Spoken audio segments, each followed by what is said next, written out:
And when we escape, what will you do? Will you return to Italy? No, not at once. First, I have another intention. And may I know what it is? I see no harm. To become perhaps the richest man in all the world. And how do you propose to accomplish this extraordinary feat?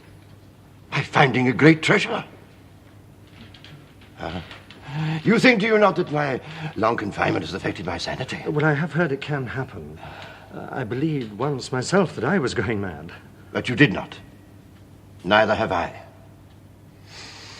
Well, it fell this way. I was for many years the secretary and intimate friend of the Cardinal Spada. Now, he was not rich, although the wealth of his family already passed into a proverb. Oh, as rich as a Spada. Yes. He was the last prince of that name. And his magnificent palace with its libraries, it was my paradise. And yet you say he was not rich? No. He lived on the reputation of wealth. But there was a time when this wealth was a reality, and the Spadas were the richest family in all Italy. Then, after the wars in Romagna, Caesar Borgia needed more money to complete his conquest.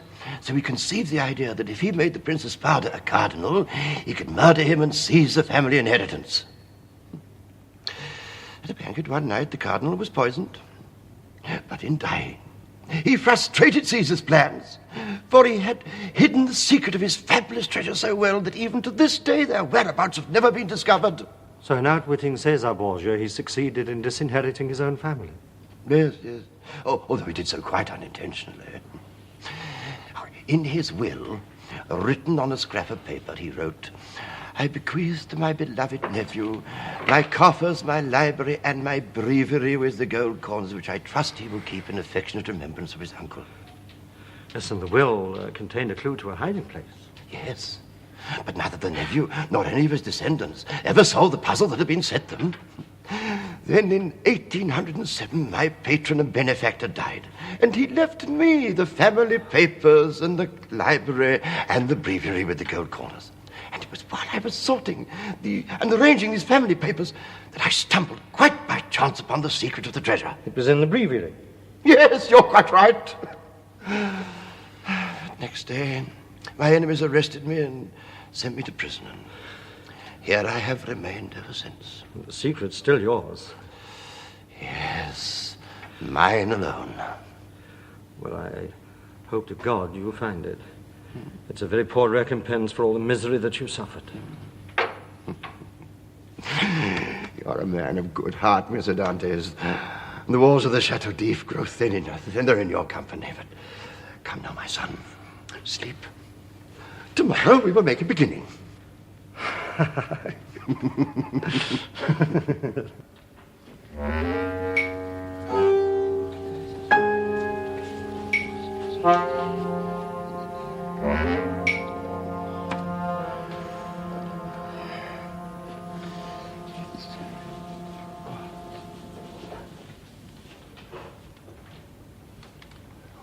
Mr. Dantes. Mr. Dantes. It's all right. We still have 35 minutes before the jailer comes. How on earth do you know that? My clock? Clock? The lines on the moving finger of light. Sundial. Yes, that is the principle. Abbe, you must be a very privileged prisoner. Pen, ink, paper. No, those are not privileges. Rather, let us say, the fruits of my own ingenuity. You know those giant whiting they serve us on fast days? Only too well. Oh, it's a rather tasteless fish, I agree. But I discovered in them an unexpected virtue. You know, the cartilage from the head makes the finest nib in all the world, far superior to your quill. See how smoothly it writes. But the ink? Oh, little soot mixed with some of the wine we have on Sundays. And I've been working since dawn, and I made 2 sets of calculations. And have you ever seen through the window of your cell? Only by jumping up and grasping the bars. What lies outside? A sunken courtyard. Oh, this is a sad blow to our hopes. But in what way? Well, it means we shall have to burrow at an angle to get well beneath the floor of the courtyard. Ah, yes, that had never occurred to me. But we'll do it. And the lower we dig, the nearer we shall be to the sea when we have to jump into it. A good point, my friend. But we must expect many difficulties before that day comes. 10 years' time, you can tell me we failed. We shall know much sooner than that. 4 years, perhaps 3. The prospect no longer dismays you. No. I have a favor to ask you. Well, then ask it. If it is in my power to do so, I will grant it. You're a man of great learning. I am a man of learning, yes, well. What have you studied? Philosophy, natural sciences, political science, the history of art. I'm a fair mathematician, and I can speak French, German, English as well as I can speak my native tongue. As a priest, I know Latin. As a classical scholar, I know Greek. What favor would you ask? Well, I'm not sure that I've got the courage to ask you now. You can lose nothing in the attempt, my son. But I don't know quite how to explain it. It's a sensation that I've certainly never had before. It's as though the mind could wake starving, like the body. Well, so it can, my son, so it can. And like the belly, it should be fed. Are you asking me to feed it? Yes. Make me more than I am. Let me be your pupil. Give me instruction. That's the favor I'm asking you. I will teach you all I know. Edmond.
What is the answer?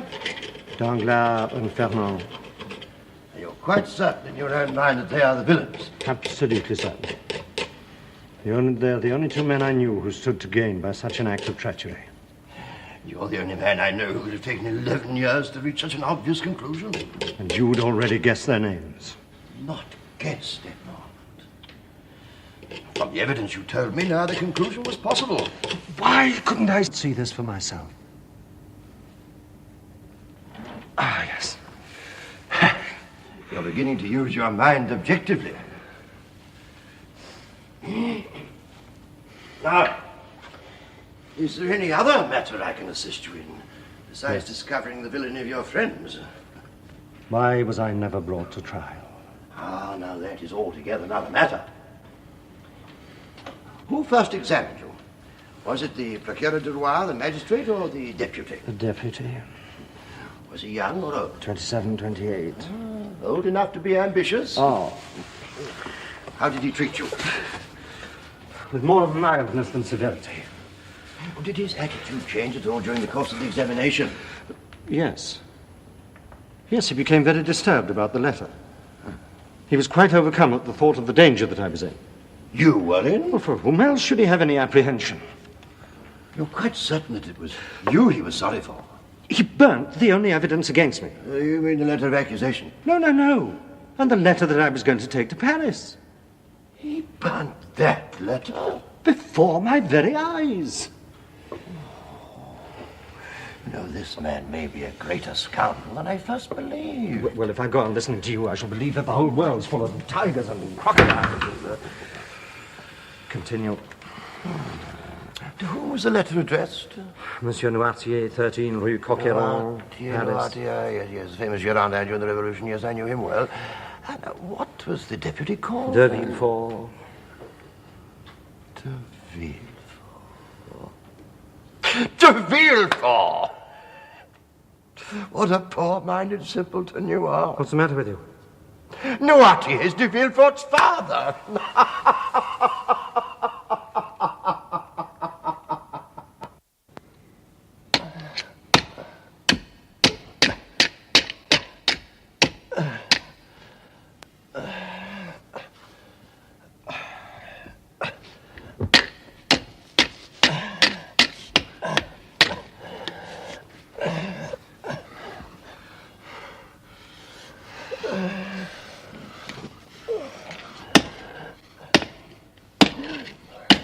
Edmond, listen to me. I showed you the truth because I thought you were man enough to bear it. Oh, dream vengeance if you must. But beware. It is a passion as dangerous as it is natural. It sometimes destroys those who nurse it.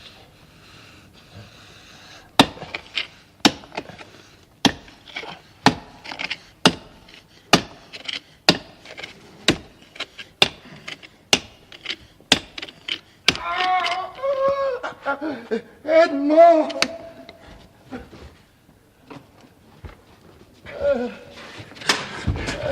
What's the matter? What is it? Abbe! Oh, Abbe! What is it? Oh, thank you. Oh, I shall be all right presently. Well, your lips are blue, your hands are like ice. I've had these attacks before. It will pass. I've never seen you like this before. It was more severe than usual, but do not concern yourself. I only need to rest. No, I shall stay with you. No, Edmond, no. We are so near to freedom. The jailer. I will not leave you. No. If I need you, I will call you. You promise. You promise. I promise. Now go. Go.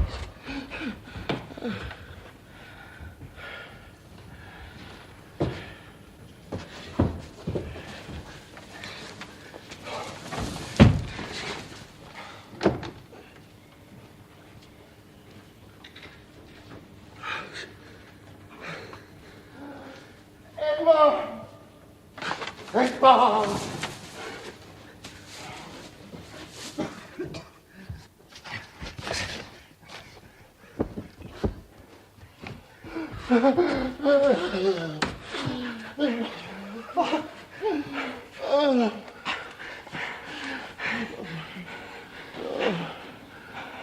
I need not explain. You understand, do you not? Jailer! Jailer, help! Silence! You are lost. No. Just think only of yourself. There is nothing to be done.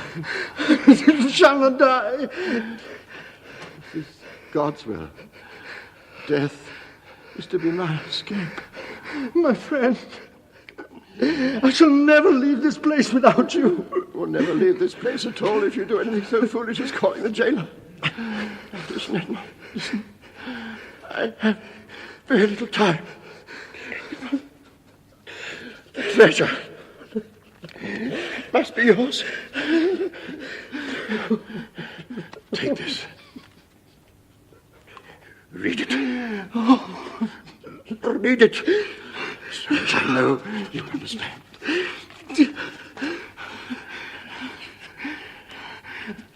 25th day of April, 1498, being invited to dine by Cesar Borgia, I declare to my nephew Guido Spada, my sole heir, that I have buried in the cave he knows on the island Monte Cristo all I possess of ingots, gold, money, The system of value of 2 million Roman crowns. He will find the treasure by lifting the 20th rock in the small creek to the east in a right line. Find the treasure, Edmund. It is yours. You who have been dearer than a son. It is my constant. My friend. My friend.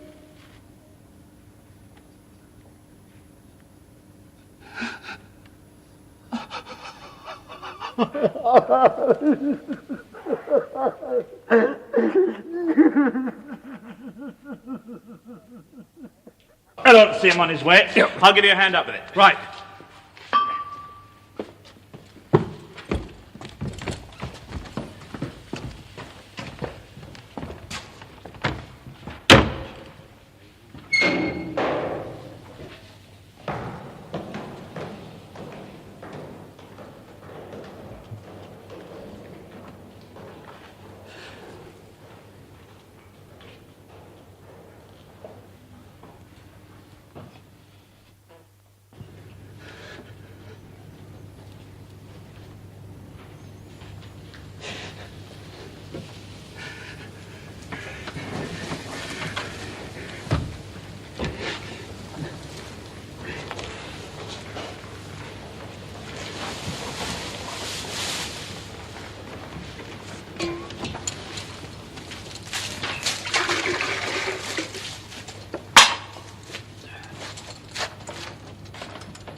All right, Jules. Bring the torch a bit nearer.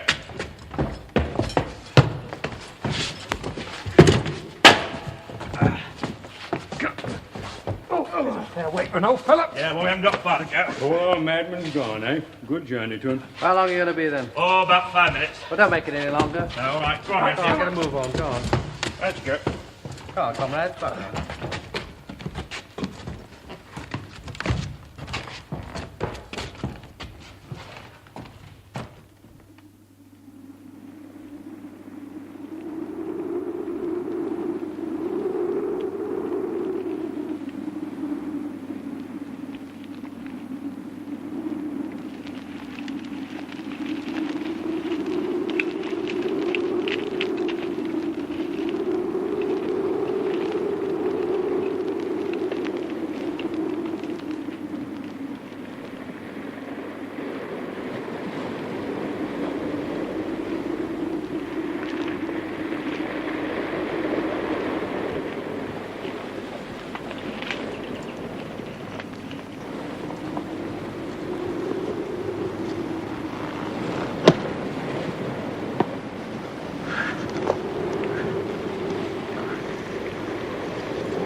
You must have heard that.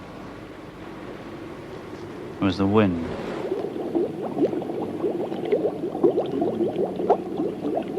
There's a man screaming. He was alive. Well, he's dead now. Come on, let's go.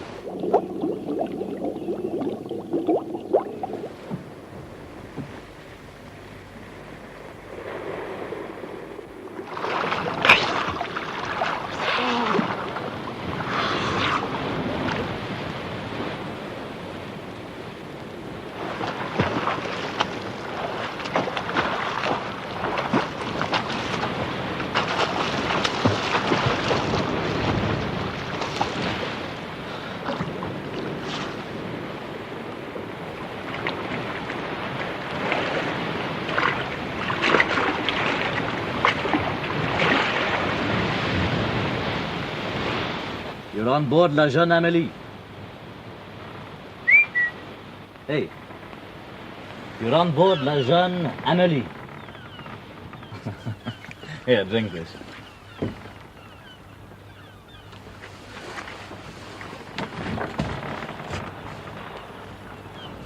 Here, you better wear those. They're mine. You can give them back to me when we make port. We're bound for Leghorn. How was I found? We were sailing close to the Isle of Tibulan. I was on lookout. I saw a body on the shore. So I owe you my life? Me? No. No, you better thank the captain for that. Hey, you know, we almost left you there. Thought I was dead. No. I could feel your heart beating. But, you know, we thought you were a brigand. Still think so? Not really. But what were you doing there? I was shipwrecked off Cape Morgion. And you swam all the way to Tibulan. Our Lady of the Grotto bore you up in her arms. Yes, I think she must have done. Yeah.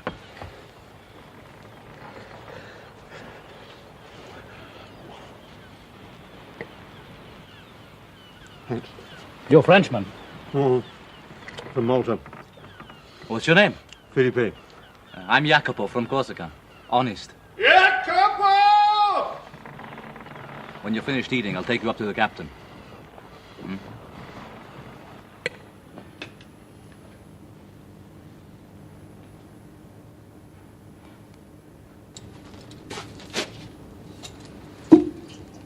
What ails thee, Dantes? Are you ill?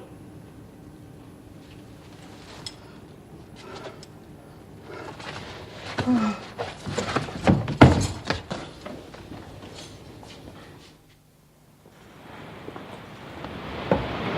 you truly a sailor? Yes, and a good one. You know the Mediterranean? I've sailed it since I was a boy. You know the best harbors? There are a few that I couldn't enter or leave with my eyes shut. If that's true, Captain, he should stay with us. We'll see about that. Jacopo says you're bound for Leghorn. So we are. Well, why didn't you sail closer to the wind? If your captain listened to you, it's no wonder you lost your ship. Look yonder. We'd run straight onto the island of Rion. I must contradict you, Captain. We'd passed the half cable's length from the shore. Roberto, give him the helm. We'll soon discover what you know, Senor Felipe.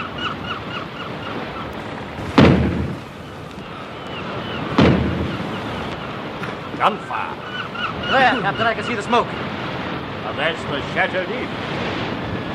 They're sounding the alarm gun. It means a prisoner has escaped. Good luck to him, that's what I say. To the braces! Hold taut! Philippe! For God's sake, man!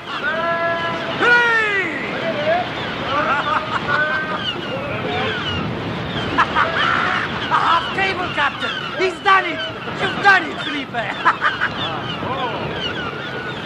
Bravo, Monte, sailor! Roberto! You can take her now. Can you use me? I think we shall agree very well.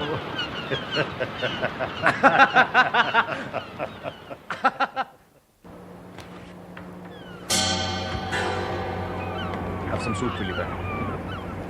What's the date, Jacopo? 28th of February. What year? Huh? I asked you what year it was. You don't know what year it is? No, I think the events of last night have affected my memory. It's 1829. Hey, Felipe. You're off course. Are we, Jacopo? Well, yes, you know what that is. Yes, Jacopo. The Isle of Monte Cristo.